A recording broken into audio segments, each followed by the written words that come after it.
Napi ini pintar. Ia memotong sebuah logo dari kain usang, kemudian diam-diam membuat sebuah jarum jahit sendiri dan menjahitkan logo itu ke baju penjaranya. Pria ini juga diam-diam membuat topinya seakan-akan memiliki logo Nike yang palsu. Setelah itu ia bekerja seperti biasa. Diam-diam ia berpura-pura berkata kepada supir bahwa di bawah mobil tercium bau gas bocor. Lalu ia mengecek untuk mengukur bawah mobil tersebut. Setelahnya pria ini diam-diam memotong sebuah papan triplek sesuai dengan ukuran bawah mobil itu. Pria bernama Jeffrey ini berniat untuk kabur dari penjara. Ia dulunya pria yang baik, namun keadaan membuatnya berubah setelah istrinya menceraikannya dan Jeffrey juga tidak bisa memberi hadiah yang layak untuk anak perempuannya. Sehingga Jeffrey memutuskan ingin mencuri McDonald di daerahnya dengan berpura-pura masuk untuk membeli. Lalu malamnya diam-diam ia masuk melalui atap restoran itu dan masuk ke ruang manajer resto mengambil semua uangnya. Namun ketika pagi, para karyawan datang memergokinya. Jeffrey meminta mereka menggunakan jaket dan menyuruh mereka masuk ke ruang pendingin untuk disekap. Kejadian itu diberitakan di seluruh negeri dan salah satu sepupu Jeffrey terlihat curiga kepada Jeffrey. Akhirnya untuk pertama kali, Jeffrey bisa memberikan hadiah yang layak untuk anak perempuannya. Namun tiba-tiba polisi datang ke rumahnya mencari dirinya. Tanpa basa-basi, Jeffrey segera kabur dari incaran para polisi itu.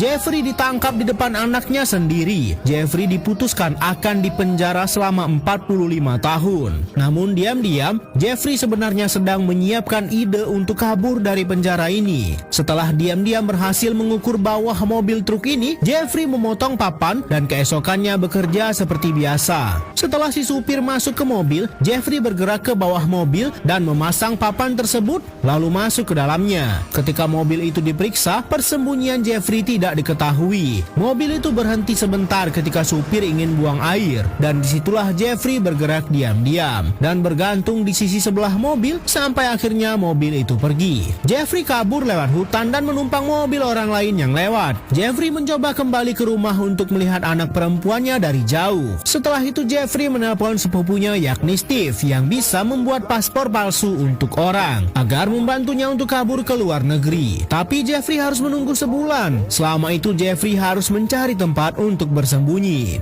Jeffrey memilih sebuah toko mainan besar di mana ia masuk dan kemudian ke toilet. Jeffrey masuk ke atap melalui toilet dan bersembunyi di atas sana. Sampai ketika toko itu tutup, Jeffrey kemudian keluar dan mencoba menghindari kamera pengawas mencari makanan. Berita soal dirinya kabur tersiar di televisi mencari keberadaannya. Jeffrey masih bersembunyi di atas atap toko ini. Sampai malam itu ia sedang menonton CCTV.